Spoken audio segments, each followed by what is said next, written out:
하시리라. 아멘. 네, 오늘 본문의 말씀을 통해서 어찌하여 죽은 자 가운데서 찾느냐는 제목으로 은혜를 나누기를 원합니다. 기독교의 3대 절기라고 하면 부활절, 추수감사절, 크리스마스, 성탄절이라고 할 수가 있습니다. 그러나 성탄절과 추수감사절은 비슷한 절기가 다른 종교에도 있지요. 추수감사절은 한국 예를 들면 아마 추석이 같은 날이지요. 안에 모든 수확을 하고 조상들에게 감사한다.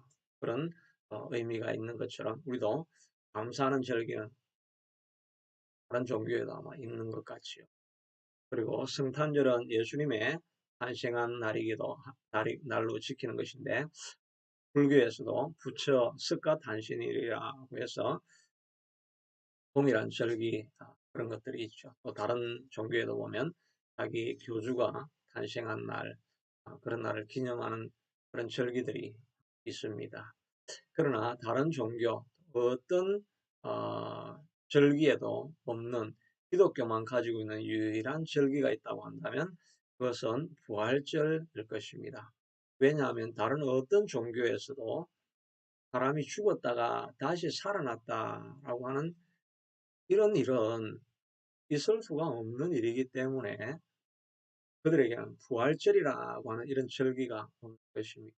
부활절은 기독교에만 있는 유일한 절기라고 할 수가 있을 것입니다. 그래서 사실은 우리가 성탄절보다도 오히려 부활절을 더욱더 기념하고 더 많이 우리가 축하해야 될 그런 절기 또 의미를 더 깊이 새겨 보아야 할 절기가 바로 부활절이다고 할 수가 있을 것입니다.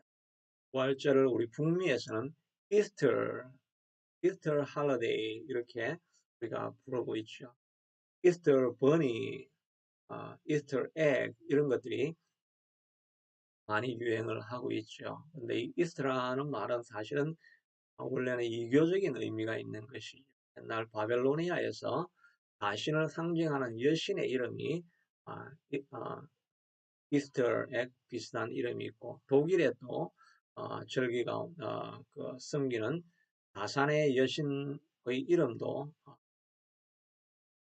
이 이스터이라고 하는 이름이 있습니다. 그러니까 사실은 이런 이교적인 이름들이 날짜가 비슷하고 기독교가 그런 독일로 전파되어지고 이런 일들이 있으니까 소속적인 문화와 연합을 해서 이스트라고 하는 그런 이름이 이제 나와 있는 거죠. 그래서 다산을 상징하는 버니, 토끼도 새끼를 낳으면 한 번에 굉장히 많이 나오니까 토끼와 또 계란 이런 것들도 다산을 상징하는 원래 의미가 있는 것이어서 교회에서는 실제로는 우리가 재미로 하긴 하지만 의미를 따져서는 이런 일들이 이스터, 에그헌트 이런 것들은 기독교적인 개념이 아니라고 할 수가 있습니다. 그래서 사람들이 이스터 데이라고 할 것이 아니라 우리는 부활절, 한국에서는 부활절이라고 이렇게 정확하게 이름을 붙여놓고 있죠. 그래서 영어에서도 Resurrection Day가 돼야 된다. 부활, Resurrection Day라고 우리가 불러야 할 것이다. 라고 이렇게 주장하는 사람들도 많이 있습니다. 여하튼 이 부활절이라는 것은 기독교에만 있는 유일한 절기라고 할 수가 있을 것입니다. 이 부활절이 우리에게 의미해주는 바가 너무나 많이 있습니다. 영원한 생명을 가지게 되는 날이라고 하는 것을 우리가 믿는 것입니다. 기독교의 핵심적인 교리가 되는 것이죠. 우리는 예수님과 함께 죽었다가 다시 부활하고 살아날 존재이고 그리고 나서 예수님과 함께 영원한 천국에서 새 생명을 살아가게 될 그런 것을 보여주는 의미가 담겨져 있는 것입니다.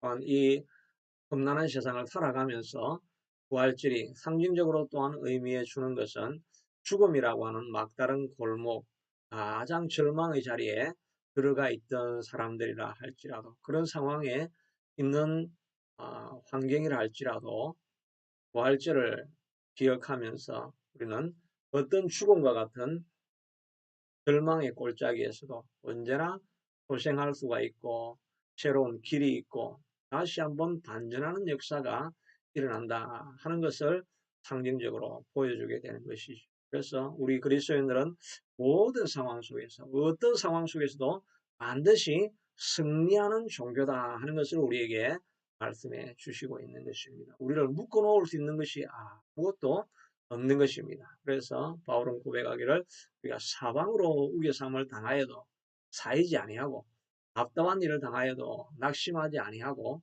핍박을 당하여도 버림받아지지 아니하고 거꾸로 때림을 당하여도 우리는 결코 망하지 아니할 존재이다.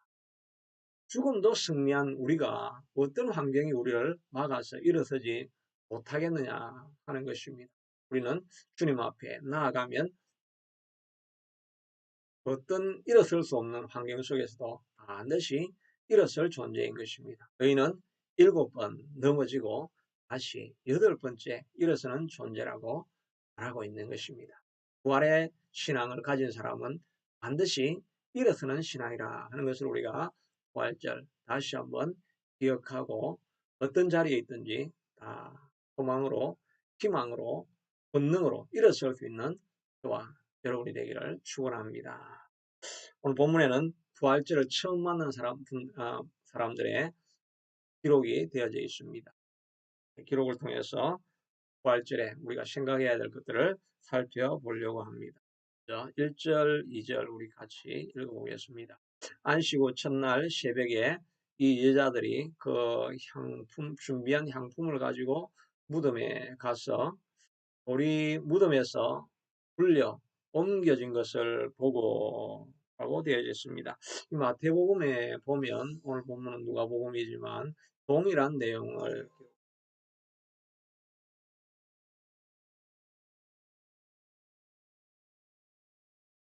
새벽 미명에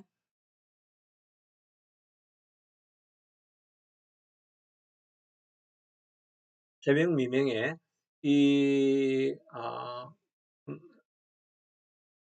자매들이 무덤으로 나아가게 되지요. 그런데 그들의 마음에 근심이 가득하였다고 말하고 있습니다. 왜냐하면 자기들은 여자고 그 돌문은 너무나 무거워서 움직일 수가 없는 그런 대상인데 누가 우리를 위하여 돌문을 열어줄까 하는 이런 근심이 가득한 마음으로 찾아가는 것을 보게 되는 것입니다. 그러니까 사실은 이들은 뭐 가도 섬길 수 있다라고 하는 이런 희망도 없습니다. 어떻게 그들이 섬길 수 있을까라고 하는 이런 희망도 없이 그들은 찾아가고 있는 그런 모습을 보게 되는 것이지요. 또한 죽은 시체를 통해서 자기가 얻을 수 있는 것이 아무것도 없는 그런 상황입니다. 이들은 그냥 예수님을 사랑하기 때문에 가서 섬기는 것이니까 우리가 섬길 때하고는 다른 면이 있는 것이지요. 사람들은 우리가 give and take의 마음으로 하나님 내가 이렇게 많이 헌금하고 이렇게 많이 헌신했으니까 하나님 나를 돌아보아서 복을 주시옵소서 이런 마음을 우리가 은연중에 가질 때가 있습니다. 그러나 이 여인들은 아무것도 주님을에게 기대할 수 있는 것이 없습니다. 그럼에도 불구하고 예수님을 사랑하기 때문에 주님께 찾아가서 그들을 섬기는 것입니다. 그래서 예수님께서 그들을 기억하고 맨 먼저 만나 주시니까 바로 이 막달라 마리아라고 하는 여인이었죠. 막달라 마리아는 7귀신 들려 있다가 회복됨으로 말미암아 구원해 주신 예수님의 뜨거운 감사가 있어서 섬기는 것을 보게 되는 것입니다. 예수님이 성만찬을 하실 때에도 여인이 찾아와서 마리아가 찾아와서 향유를 다 옥합을 깨뜨려서 머리에서부터 다 부어버립니다. 우리가 생각하기에도 예수님을 기념해도 조금 손에 담아서 예수님 머리에 부어도 충분히 향유가 가득하고 향기가 가득했을 텐데 여인은 옥합을 다 깨뜨려서 300데나리온이면 1년 연봉이지 않습니까? 1년 연봉을 다 깨뜨려서 예수님의 온 머리에서부터 몸을 다 적시고 그래서 온몸에 옥합의 향기가 가득하게 예수님을 섬겨준 것입니다. 누군가 보기에는 이건 너무나 낭비다라고 생각을 할 수가 있습니다. 그래서 유다는 알아서 오히려 가난한 사람들에게 주면 될 것을 조금만 바르면 되지 왜 이렇게 많이 다 옥합을 다 흡의를 하느냐라고 낭비라고 생각을 합니다. 그러나 예수님을 사랑하고 있을 때 예수님 자기가 아무 대가 없이 다 드리는 그런 사랑으로 섬기는 것을 보게 됩니다. 이것이 바로 예수님의 마음을 감동시키는 것이죠. 그래서 예수님께서 말씀하시기를 이 복음이 전해지는 곳은 어디에든지 이 여인의 헌신을 다 알려주라고 말하고 있습니다. 예수님의 큰 감동을 드린 사건이라고 할 수가 있을 것입니다. 이렇게 하나님을 참으로 아, 감동시키는 사람, 그 사람을 하나님께서 축복하시고 세우시지 않겠습니까? 하나님을 감동시켰던 사람을 대표적으로 든다고 한다면 바로 다윗이라고 할 수가 있겠죠. 사도행전 13장에 말하고 있는 것처럼 이는 내 마음에 합한 자이니라. A man after my mind, after my heart. 내 마음을 아, 같은 마음을 가진 자이다. 라고 이렇게 예수님, 하나님이 그를 세워주고 있는 것을 보게 됩니다. 다윗은 전장터에 갔다가 골리앗이 할례받지 못한 백성이 어떻게 하나님의 군대의 이름을 모욕할 수 있겠는가? 하나님의 이름이 모욕되는 것을 보고 다른 사람들은 다 숨어버리지만 그러나 이 다윗은 하나님의 이름이 모욕당하는 것을 결코 참을 수 없다고 하고 자기의 생명을 들여서 그 모욕하는 자를 치러 나가지 않습니까? 그냥 둘 수 있는데 모욕하는 것 때문에 자기의 생명을 걸고 하나님의 이름을 지키려고 하는 이 사람을 보면서 하나님이 감동할 수밖에 없는 것입니다. 그래서 사실은 이 다윗이 물매를 5개를 들고 나아갔지 않습니까? 이 5개는 혹시 다윗도 실패할 수 있었다는 그런 이 위기감이 이렇게 있었던 것이죠. 그런데 하나를 던졌는데도 골리앗이 맞아서 적사하게 됩니다. 그것은 하나님께서 그 자기의 이름을 위하여 싸우는 그 마음에 감동이 되어서 물맷돌 하나를 마치 유도 미사일처럼 하나님께서 유도하셔서 그를 한 번에 죽게 만드는 것입니다. 하나님의 이름을 위하여 싸우는 감동스러운 감격이 있을 때 하나님께서 그에게 모든 것을 부어주는 것입니다. 감사로 제사를 드리는 자가 나를 영화롭게 하느니 그 행위를 옳게 하는 자를 내가 구원하리라고 말씀하고 있지 않습니까? 하나님께서 구원에 감동하는 자를 하나님께서 구원을 시키는 것입니다. 우리가 열악한 환경, 어려운 환경, 하나님이 응답하기를 원하는 이런 소원이 있다고 한다면 하나님께 우리가 얻기를 기대하기 전에 먼저 하나님의 마음을 감동시킬 때 하나님께서 바로 모든 것을 채워 주시게 될 것입니다. 또 다윗은 마지막 죽을 때에도 하나님을 감동시킵니다. 자기의 모든 국고를 다 틀어서 하나님의 성전을 짓고 싶은 그런 열망을 가득하게 보여줍니다. 그뿐 아니라 자기의 모든 사제를 다 틀어서 사제를 다 공급을 하게 되고 그러니까 온 백성들도 즐거운 마음으로 하나님 앞에 다 드리게 되고 드리고 나서도 하나님 내가 많이 드렸지요. 우리 자손을 복 주십시오. 이렇게 고백한 것이 아니라 하나님이여 우리가 무엇이 간데 이렇게 기쁜 마음으로 드릴 수 있는 이 마음을 내게 주셨습니까? 자기가 드린 것이 아니라 하나님께서 이 마음을 내게 주셨다라고 이렇게 고백하고 드리는 것이 나는 너무나 감사합니다. 이런 고백을 하지 않습니다. 이것이 정말 다윗은 하나님의 마음을 감동시키는 모습이었던 것을 보게 되는 것입니다. 우리가 하나님의 마음을 감동하게 될 때 하나님께서 복을 부을 곳이 없도록 부어주시기를 소원하시게 될 것입니다. 우리가 하나님께 무엇을 얻기를 전에 하나님을 어떻게 감동시킬까 이런 마음으로 나아가고 있을 때 하나님께서 그 인생을 반드시 복되게 해주실 것입니다. 오늘 이 여인들은 보잘것없는 여인의 신분이었지만 하나님을 기쁘시게 해드리려고 하는 이 마음으로 섬기고 있는 것을 보게 되는 것입니다. 3절, 4절도 같이 읽겠습니다. 들어가니 주 예수의 시체가 보이지 아니하더라. 이로 인하여 근심할 때에 문득 찬란한 옷을 입은 두 사람이 곁에 섰는지라. 주 예수의 시체가 보이지 않으니까 이들의 마음에 근심이 가득했다고 합니다. 그러니까 산자를 죽은 자 가운데서 찾는 것이지요.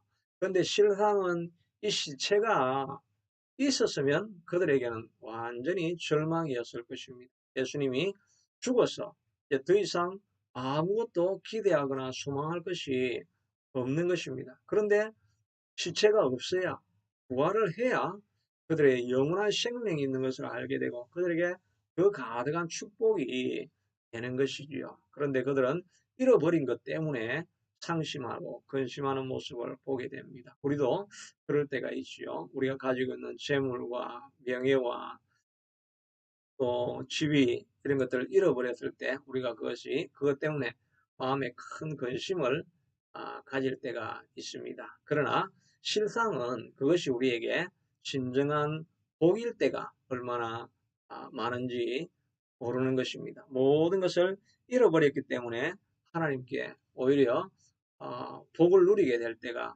있는 것이지요. 한나는 그의 삶 가운데 잉태할 수 있는 그런 어, 몸의 기관이 없었던 것을 보게 됩니다. 잉태하게 거기에는 잃어버렸으니까 그의 마음에는 근심이 가득했다고 할 수가 있습니다. 그러나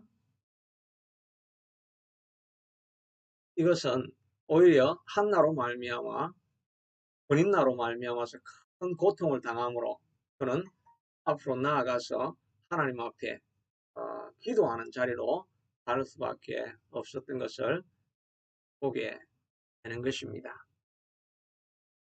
그는 구약에서는 어느 누구도 여자가 성전에 나아가서 기도하지 않고 제사장에게 기도 제목을 아뢰고 속죄함을 받을 수 있을 뿐인데 그는 보좌 앞으로 나아가서 바로 다이렉트리 하나님께 간절히 기도하는 그런 특별한 경험을 하는 여인이 되어진 것입니다. 그래서 사무엘을 낳게 되어지고 또 사무엘 또 다른 자손들도 낳게 되는 복을 누리게 된 것이죠. 사무엘을 통해서 한 시대를 여는 역사를 일으키게 합니다.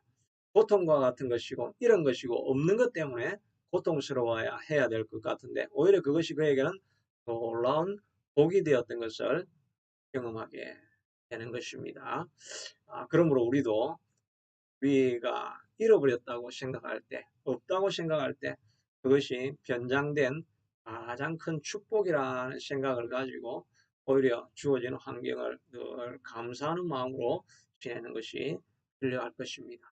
그리고 우리가 믿음으로 나아가야 할 것은 모든 것이 협력하여 선을 이룬다고 하시는 하나님의 약속을 믿음으로 말미암아 지금 있는 자리에 하나님이 주신 최선의 자리다는 생각을 가지는 것이 필요할 것입니다. 시체를 잃어버린 것이 그들에게는 부활의 영광을 볼 수 있는 기회인 것입니다. 우리가 가지고 있던 것들을 잃어버린 것이 오히려 하나님께 더 가까이 나아갈 수 있고 우리가 그전에는 알지 못했던 놀라운 영적인 복을 누리는 기회가 된 것이라는 것을 알고 감사하는 마음을 고난 중에서도 가져야 할 것입니다.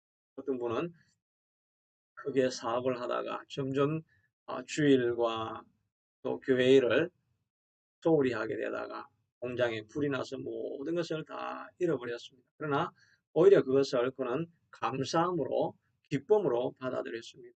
하나님께서 나를 부르시는 하나님의 음성이구나 하는 생각을 가지고 하나님 앞에 더 가까이 나아가고 주의를 지키고 하나님 앞에 섬기는 그런 기회로 함께 되어집니다. 그때 그에게는 더 큰 기업체가 일어나게 되어지고 훌륭한 교회의 사역자로 일꾼으로 쓰임받는 기회가 되어진 것을 볼 수가 있죠. 때로는 우리가 없어진 것, 없는 것이 우리에게 축복이고 하나님께 가까이 나아가는 기회로 여겨야 할 것입니다. 잃어버렸을 때 우리는 더욱더 하나님 앞에 가까이 나아가서 감사합니다. 하나님을 찬양합니다. 하나님의 영광을 위하여 하나님께서 합력하여 오히려 선을 이루게 될 것을 내가 믿습니다. 라고 하는 감사의 선포를 오히려 계속해서 하고 나아가는 저와 여러분이 될 수 있게 되기를 바랍니다. 5절, 6절도 같이 읽겠습니다. 여자들이 두려워 얼굴을 땅에 대니 두 사람이 이르되 어찌하여 살아있는 자를 죽은 자 가운데서 찾느냐. 여기 계시지 않고 살아나셨느니라. 갈릴리에 계실 때에 너에게 어떻게 말씀하셨는지를 기억하라. 말씀하고 있습니다. 예수님은 죽지 아니하고 살아나셨다라고 말씀하고 있습니다. 죽은 시체가 살아나는 이런 일은 세상의 인류 역사에 일어난 일이 없습니다. 그러나 예수님은 죽지 아니하고 살아나신 것입니다. 믿음이 없는 사람들은 이것을 믿을 수 없기 때문에 희한한 가설을 말하기도 하죠. 예수님이 뭐 기절했다가 살아났다, 제자들이 훔쳐갔다 이런 말들을 사람들은 믿지 않으니까 다른 방법이 없는 것입니다. 우리가 보기에는 너무나 엉뚱한 그런 가설인데 그 사람들은 여전히 그것을 믿고 주장하는 사람들도 있는 것입니다. 그러나 믿음이 있는 우리는 확실해야 하는 것은 예수님은 죽었다가 살아나신 분이 되신 것입니다. 바울도 고린도서 15장 20절에 그러나 이제 그리스도께서 죽은 자 가운데서 다시 살아나사 잠자는 자들의 첫 열매가 되셨도다. 사망이 한 사람으로 말미암아 아담으로 말미암아 들어왔으니 죽은 자의 부활도 한 사람 예수 그리스도로 말미암아 우리에게 온다라고 말하고 있습니다. 예수님께서 첫 열매가 되셔서 부활하셨고 우리도 이제 그 휘어서 맺혀진 열매처럼 다 부활하게 될 것입니다. 봄이 오면 꽃망울이 하나가 크기 시작하면 조금 지나지 않으면 모든 꽃망울들이 다 피게 되는 것처럼 예수님이 부활하시고 난 이후에 우리도 주님과 함께 다 부활하게 되는 것입니다. 또 바울은 이야기하기를 사망아 너의 승리가 어디 있느냐 사망아 너의 쏘는 것이 어디 있느냐 우리 주 예수 그리스도로 말미암아 우리에게 승리를 주시는 하나님께 감사하노라. 죽음은 이길 수 없는 그런 대적이었습니다. 도대체 이 땅을 살아갔던 인류 가운데 죽음을 이긴 사람들이 누가 있겠습니까? 징기스칸은 온 대륙을 다 정복하고 다스렸습니다. 느부갓네살도 바벨로니아라고 하는 큰 제국을 일으켰습니다. 알렉산더는 마게도냐라고 하는 엄청난 제국을 다 일으키고 모든 것을 정복했습니다. 그러나 아무도 죽음을 정복한 사람은 없었습니다. 근데 예수 그리스도께서 첫 열매가 되셔서 사망아 너의 쏘는 것이 어디 있느냐 사망아 너의 승리가 어디 있느냐 사망을 비웃어버리고 사망에서 이기는 존재가 되어졌습니다. 바울은 그래서 고백하기를 우리에게 승리를 주시는 하나님께 감사한다고 말하고 있는 것입니다. 죽음을 이겼다고 한다면 우리가 이기지 못할 문제가 없을 것입니다. 이 땅에서의 모든 문제도 우리가 승리 주시는 하나님으로부터 말미암아 다 이길 수가 있는 것입니다. 그러니까 이 가난의 문제도 주님 안에서 기도하면 우리가 반드시 이기게 된다는 것입니다. 질병의 문제도 예수 그리스도가 이기지 못할 어떤 암병도 없고 어떤 불치의 병도 없는 것입니다. 주님이 죽음을 이기신 주님께서 우리와 함께 하시면 우리가 모든 환경도 다 질병도 이길 수 있는 것입니다. 우리의 환경이 마치 큰 산과 같은 산이 있다 할지라도 주님이 함께 하시면 우리가 승리하지 못할 넘어가지 못할 큰 산이 우리에게 없는 것이라고 할 수 있을 것입니다. 이 믿음을 우리가 가져야 할 것입니다. 우리 앞에 큰 홍해와 같은 강이 놓여져 있고 뒤에는 애국 군대가 공격하고 우리에게는 싸울 수 있는 무기가 아무것도 없는 진퇴양난의 상황이라 할지라도 주님 앞에 나아가면 주님께서 우리로 승리케 만들어 주신다 하는 이 믿음을 우리가 가져야 할 것입니다. 아들이 귀신 들린 아버지가 찾아와서 내 아들을 고쳐주소서 할 수만 있거든 고쳐달라고 하니까 예수님께서 말씀하시기를 할 수 있거든이 무슨 말이냐? 믿는 자에게는 능치 못함이 없느니라. 아들 질병도 고치지 못할 질병이 없다고 말씀하고 있는 것입니다. 믿으면 하나님께서 모든 것을 새롭게 해줄 수 있는 것입니다. 나사로의 무덤 앞에서 나사로가 살아날 것을 믿으라고 하니까 그것은 나중에 예수님 부활할 때나 부활하지 어떻게 죽은 지 사흘이나 된 시체가 썩은 냄새가 나는데 살아날 수 있겠습니까? 예수님께서 내가 믿으면 하나님의 영광을 보리라.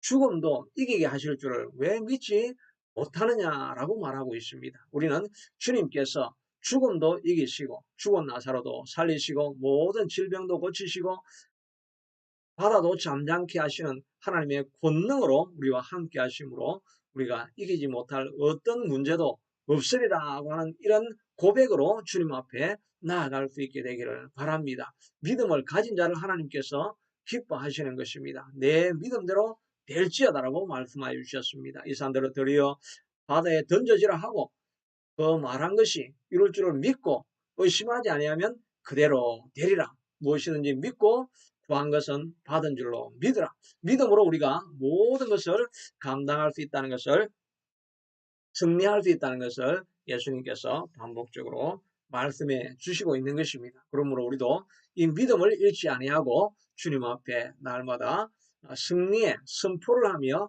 달려나갈 수 있게 되기를 바랍니다. 문제에 눌리지 말고 부활의 승리 되시는 주님으로 말미암아 승리는 내 것이 될 것이다. 그런 고백과 선포하며 하루하루 달려나갈 수 있게 되기를 바랍니다. 예, 7절, 8절 우리 읽겠습니다. 이러시기를 인자가 죄인의 손에 넘겨져 십자가에 못 박혀고 제3일에 다시 살아나야 하리라 하셨다 한데 8절입니다. 그들이 예수의 말씀을 기억하고 라고 말하고 있습니다. 절망이 찾아올 때, 낙심이 되었을 때 이들은 처음에 시체가 없는 것으로 말미암아서 깊은 절망과 낙심 가운데 있었지만 천사가 말해준 것은 약속을 기억하라는 말씀인 것입니다. 약속을 기억하니까 그가 소망을 얻고 힘을 얻게 되어진 것이죠. 우리가 절망할 때는 언제 절망합니까? 하나님의 약속의 말씀을 잊어버렸을 때 말씀이 우리를 사로잡고 있지 않으면 우리가 절망하고 낙심하고 실망하게 되죠. 그런데 말씀을 기억하고 있으면 우리가 소망을 다시 회복하게 되는 것입니다. 그러므로 절망하는 자리에 떨어질 때 늘 말씀을 기억하고 묵상하고 생각할 수 있게 되기를 바랍니다. 특별히 우리에게 힘을 주시는 말씀, 두려워하지 말라, 내가 너와 함께합니다. 놀라지 말라, 내가 내 하나님이 되매니라. 내가 너를 굳세게 하리라. 참으로 나의 오른손으로 너를 돕고 세우리라. 굳건하게 하리라. 내가 너를 굳세게 하리라. 이 약속의 말씀들을 붙들어야 되겠죠. 또 주님께서 친히 말씀하시기를 보라 세상 끝날 날까지 내가 너와 함께 하느니라. 이 약속을 붙들고 있으면 절망하는 자리에서도 우리가 주님이 함께 하심으로 낙심하지 않고 절망하지 않을 수 있게 되는 것입니다. 9절 우리 같이 읽겠습니다. 9절 10절입니다. 무덤에서 돌아가 이 모든 것을 11사도와 다른 모든 이에게 알리니 이 여자들은 막달라 마리아와 요한나와 야고보의 모친 마리아라. 또 그들과 함께한 다른 여자들도 이것을 사도들에게 알리니라. 이 여인들이 주님의 약속을 기억하고 소망을 얻고 나니까 이들이 한 일이 무엇이었습니까? 그들은 가만히 머물러 있는 것이 아니라 나아가서 제자들에게 빨리 달려가 가지고 이 기쁜 소식을 전해야 되겠다라고 하고 복음을 전가하러 나아간 것을 보게 되지요. 수가성 여인도 마찬가지였죠. 예수님을 만나고 내가 메시아를 만났다라고 하는 확신이 생기니까 그는 기쁜 마음으로 달려나가서